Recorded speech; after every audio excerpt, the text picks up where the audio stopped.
आतंकियों ने अचानक हमला करके 1400 मासूम इजरायलियों की जान ले ली, 200 से ज्यादा लोगों को अगवा कर लिया, सैकड़ों घरों में आग लगा डाली, औरतों के साथ गलत काम किया। जैसे ही ये खबर सामने आई, पूरी दुनिया में हमास के हमदर्दों ने इसका जश्न मनाया। मिडिल ईस्ट से लेकर यूरोप, अमेरिका और भारत में भी एक खास वर्ग को इससे बड़ी खुशी हुई। कुछ लोगों ने तो यहां तक कहा कि हमास को इजराइल में और हिंसा करनी चाहिए थी। मगर जैसा कि डर था वो दिन था और आज का दिन है। इजराइल हर दिन सैकड़ों हमले गाजा पट्टी पर कर रहा है। इन हमलों में हर दिन 300 से 400 फिलिस्तीनी मारे जा रहे हैं। मरने वालों में ज्यादातर वो मासूम बच्चे हैं जिन्हें ना अपना मजहब का पता था और न ही उन्हें किसी लड़ाई से कोई लेना देना था। अपने लोगों की मौत से गुस्सा है इजराइल ने 3 हफ्तों में गाजा का बाजा बजा कर रख दिया है। हमास और फिलिस्तीन के हमदर्द जो इजराइल पर हमले के बाद भंगड़ा डाल रहे थे, इजराइल के मासूम बच्चों और औरतों के कत्ल पर सीटियां मार रहे थे, वही लोग आज इजराइल के हमलों पर छाती कूट रहे हैं। इजराइल के हमलों को मानवता का कत्ल बता रहे हैं। जिस दौरान हम ये वीडियो बना रहे हैं, ये पता लगा है कि 7 अक्टूबर को हमास के आतंकी ने जिस लड़की को अगवा करके वो ले गए थे, जिसके कपड़े फाड़कर जिन्होंने उस लड़की को गाजा में नंगा घुमाया था, बड़ी वायरल हुई थी वो तस्वीर और वीडियो, उस बेचारी लड़की की सिरकटी लाश मिली। इजरायली सेना बता रही है कि कैसे हमास ने अपनी एक एक दहशतगर्दी को रिकॉर्ड किया है। उसने बताया कि कैसे हमास के दहशतगर्द एक घर में घुसे, उन्होंने कुछ महीने के बच्चे को माइक्रोवेव ओवन में रखकर ओवन ऑन कर दिया। इधर बच्चा ओवन में तड़पता रहा और दूसरी तरफ उन्होंने उस बच्चे की मां के साथ गलत काम भी किया। एक और वीडियो में हमास के इन्हीं जंगली जानवरों ने 90 साल की एक ऐसी महिला को मार दिया जो अल्जाइमर से पीड़ित थी और अपने बेड पर लेटी हुई थी।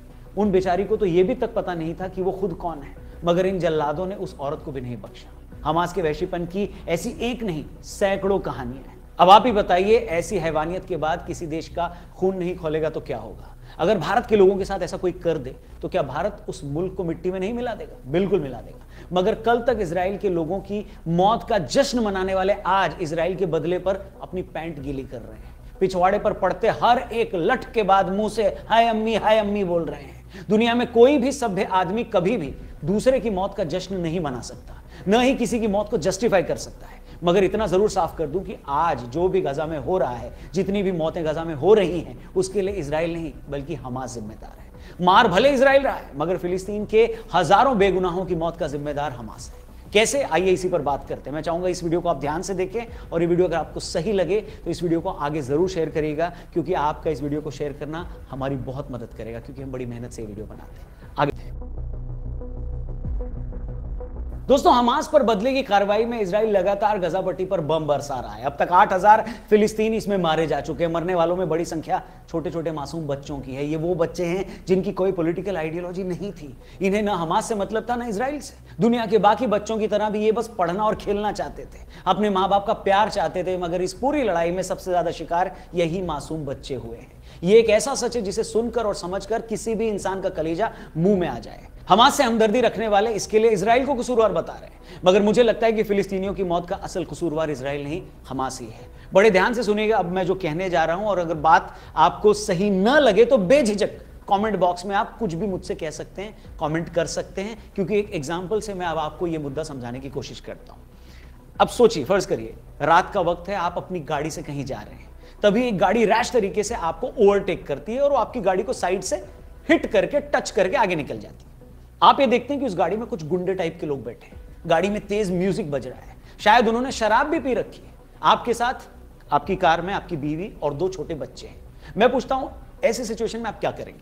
क्या अपनी गाड़ी पर थोड़ी सी टक्कर मारने के लिए आप उन गुंडों के आगे अपनी गाड़ी ले जाकर उनसे झगड़ा करेंगे? नो डाउट आपका ही नुकसान हुआ है, आपको गुस्सा भी आया है, मगर रात के 11-12 बजे सुनसान सड़क पर आप अपनी फैमिली के साथ 5-6 गुंडों से बहस करेंगे क्या? शायद बिल्कुल नहीं। मैं अच्छे से जानता हूं कि आप में से 99% लोग ऐसे मौकों पर अपना नुकसान बर्दाश्त कर लेंगे, मगर इतनी रात को गुंडों से बहस करके अपनी फैमिली की सिक्योरिटी को खतरे में नहीं डालेंगे। गाड़ी का 4-5 हजार का नुकसान तो आप फिर भी बर्दाश्त कर लेंगे, मगर गुंडों से बहस के चक्कर में आप अपनी और अपने परिवार की जिंदगी को खतरे में नहीं डालेंगे। आपके लिए आपकी फैमिली की सेफ्टी आपके नुकसान से कहीं ऊपर है। भले ही गलती उन गुंडों की ही थी, मगर आप किसी भी सूरत में इतनी रात में अपनी हक की लड़ाई लड़ने के लिए परिवार को खतरे में नहीं डालेंगे। अब मैं इजराइल को अगर गुंडा भी मान लूं, हालांकि मैं ऐसा नहीं मानता, लेकिन इस एग्जाम्पल को समझने के लिए एक पल के लिए अगर मैं उन्हें गुंडा मान लूं, तो मैं हमास के लोगों से पूछना चाहूंगा कि जब तुमने 7 अक्टूबर की सुबह अपने घरों में छुट्टी मना रहे आम लोगों को मारा, अपना त्योहार मना रहे कॉमन लोगों को गोलियों से भूना, तो क्या तुम्हें रत्ती भर भी अंदाजा नहीं था इजराइल नाम का ये जो गुंडा है इसका क्या बदला लेगा? अगर तुम्हें हमला इजरायली फौज पर करते, इजरायली पुलिस पर भी करते तो समझ सकता था, क्योंकि पुलिस और फौज स्टेट होती है। आजादी की किसी भी लड़ाई में दोनों तरफ के लोग आम लोगों को टारगेट नहीं करते, मगर तुमने ऐसा किया, अपने लिए इजी टारगेट चुना। तुमने अपने से इतने ताकतवर दुश्मन के आम लोगों को मारा है। तुम लोग कहते हो कि इजराइल सबसे बड़ा शैतान है, तो तुम्हें क्या ये नहीं मालूम था कि अगर तुम सबसे बड़े शैतान के बच्चों को मार दोगे तो वो कैसा बदला लेगा? वो शैतान जो तुमसे हजारों लाखों गुना ताकतवर है, जो चाहे तो एक दिन में पूरी गजा पट्टी को मटियामेट कर सकता है। मतलब अगर हमास इस हालत में होता कि अपने हमले के बाद अपने लोगों को बचा पाता, तो भी उसका ये हमला समझ में आता। भाई तुम्हारी औकात नहीं है इजराइल को रोकने की, अपने लोगों को बचाने की। पानी बिजली तुम्हें इजराइल से मिलती है, एक अरब देश तुम्हारी मदद नहीं करता। इजिप्ट की जिस सीमा से गाजा लगता है, तुम्हारे लोगों को वो घुसने नहीं देता। इतनी छोटी सी जमीन पर इतने लोग रहते हैं, इसके बावजूद तुम इजराइल को ऐसी चोट करते हो। क्या ये नहीं पता था तुम्हें कि जब तुम खुद किसी से लड़ने के काबिल नहीं हो, अपने लोगों को बचाने के काबिल नहीं हो, एक देश तुम्हारी मदद नहीं करता आगे आके, तो क्यों तुमने इतना बड़ा हमला करके अपने ही लाखों लोगों को मुश्किल में डाल दिया? बताइए। अगर इजराइल शैतान है तो तुमने खुद ये हमला करके उस शैतान को दरिंदगी दिखाने का लाइसेंस दे दिया है। इसीलिए मैं कहता हूं कि आज अगर गजा पट्टी में हजारों बेगुनाह लोग मारे जा रहे हैं, तो उन्हें मार भले ही इजराइल रहा है, मगर उन्हें मरवाया हमास ने।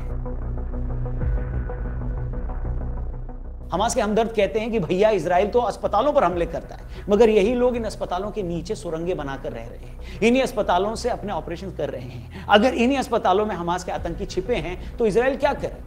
अब या इजराइल अपने हाथ बांध ले कि नहीं भैया अस्पताल पर हमला नहीं करेंगे क्योंकि वहां आम लोग भर्ती हैं और दुश्मनों के हाथों ब्लैकमेल होता रहे, या फिर वो अनाउंसमेंट करके अस्पताल खाली करवा दे और फिर हमला करे, और आखिर में उसने यही काम किया, उसे यही करना पड़ रहा है। कुछ लोग कहते हैं कि भैया इजराइल अगर हमले रोक दे तो शांति हो सकती है। अरे मेरे चमन चंपुओं, तुम इजराइल को बोल रहे हो कि वो हमले रोक दे तो शांति हो सकती है? पहले तुम ये बताओ कि क्या हमास के जल्लाद शांति चाहते हैं क्या?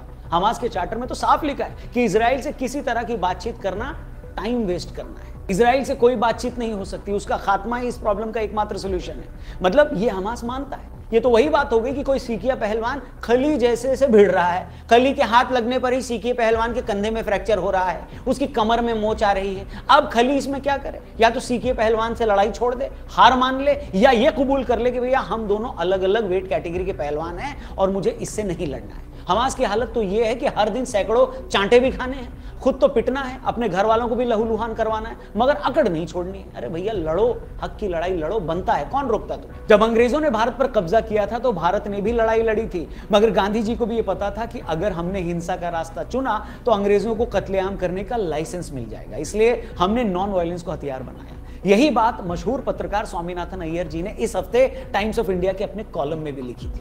लेकिन उन्होंने यह भी लिखा था कि हमास के आतंकवादी जिस कट्टर इस्लामी सोच से ड्राइव होते हैं, उन्हें ये नॉन वायलेंस की बात कभी समझ ही नहीं आती। उन्हें हमेशा ये गलतफहमी रहती है कि वो लड़कर अपना हक पालेंगे, इसलिए आज तक वो इस लड़ाई में कामयाब नहीं हो पाए, और जो जमीन उनके पास थी उससे भी वो हाथ धो बैठे।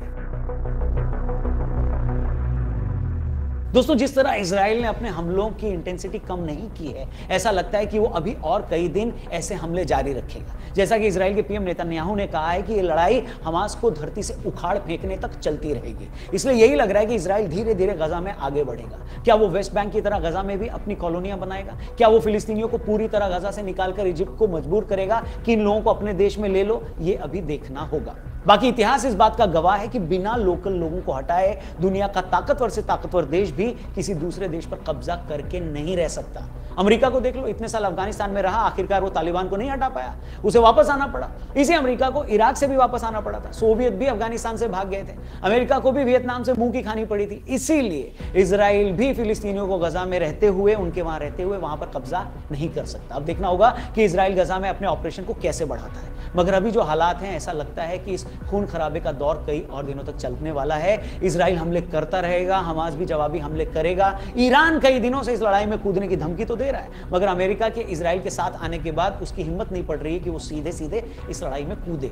होगा यही कि ईरान और हमास से हमदर्दी रखने वाले बाकी अरब देश हिजबुल्लाह जैसे संगठनों के जरिए इजराइल पर हमले करते रहेंगे। चीन और रूस इजराइल को गजा में आम लोगों को न मारने की बात तो वो लोग कर रहे हैं, मगर इस लड़ाई में वो सीधे कूदेंगे, इस बात की उम्मीद बहुत कम है।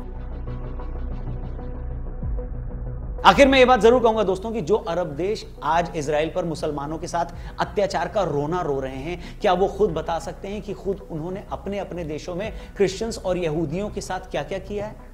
एक वक्त मिडिल ईस्ट यहूदियों से भरा हुआ था। अल्जीरिया में एक वक्त पर 1,40,000 यहूदी थे। कहां गए वो यहूदी? इजिप्ट जो इजराइल का पड़ोसी देश है, एक जमाने में वहां 75,000 यहूदी रहते थे। कहां गए इजिप्ट के सारे यहूदी? सीरिया में 1000 जूस थे, इराक में 1,35,000 यहूदी थे। आज चिराग लेकर भी इन देशों में यहूदी आपको नहीं मिलेगा। जो इस्लामिक देश दूसरे देशों में मुसलमानों की हालत पर सवाल उठाते हैं, वो खुद बताएं कि वो अपनी माइनॉरिटीज के साथ अपने देश में क्या क्या करते हैं। खुद पड़ोसी मुल्क पाकिस्तान को ही ले लो। आजादी के वक्त पाकिस्तान में 20.5% हिंदू पॉपुलेशन थी, जो आज 2.25% भी नहीं है। ये लोग जो दिन रात भारत को सेक्युलरिज्म का ज्ञान पेलते हैं, शर्म नहीं आती आप लोगों को? आप लोग ये बोलते हुए क्या किया आपने अपने मुल्क में दूसरे धर्म के लोगों के साथ? या तो माइनॉरिटी को भगा दिया, या कत्ल कर दिया, या उन्हें इतना टॉर्चर किया कि उन लोगों ने जिंदा रहने के लिए अपना धर्म ही बदल डाला। यूरोप से लेकर अमेरिका, भारत, आप जिस भी प्रोग्रेसिव सोसाइटी में रहते हो, वहां तो आपको चाहिए सेक्युलरिज्म। लेकिन जिन 57 देशों में मुस्लिम मेजॉरिटी है, उनमें एक भी सेक्युलर हो तो जरा बता दो। ऐसे कैसे चलेगा दोगलों? ये 21वीं सदी है। एक सेकंड में पूरी दुनिया की खबर इधर से उधर पहुंच जाती है, आधा मिनट में सारा प्रोपेगेंडा ध्वस्त हो जाता है। मगर तुम्हें फिर भी लग रहा है कि तुम अपना झूठ सालों साल चला लोगे। मैं फिर से दोहराता हूं और अंडरलाइन करता हूं कि गाजा में या कहीं भी हो रही एक एक मौत किसी इंसान की नहीं, बल्कि पूरी मानवता की मौत है। किसी की भी मौत जश्न का विषय नहीं होनी चाहिए।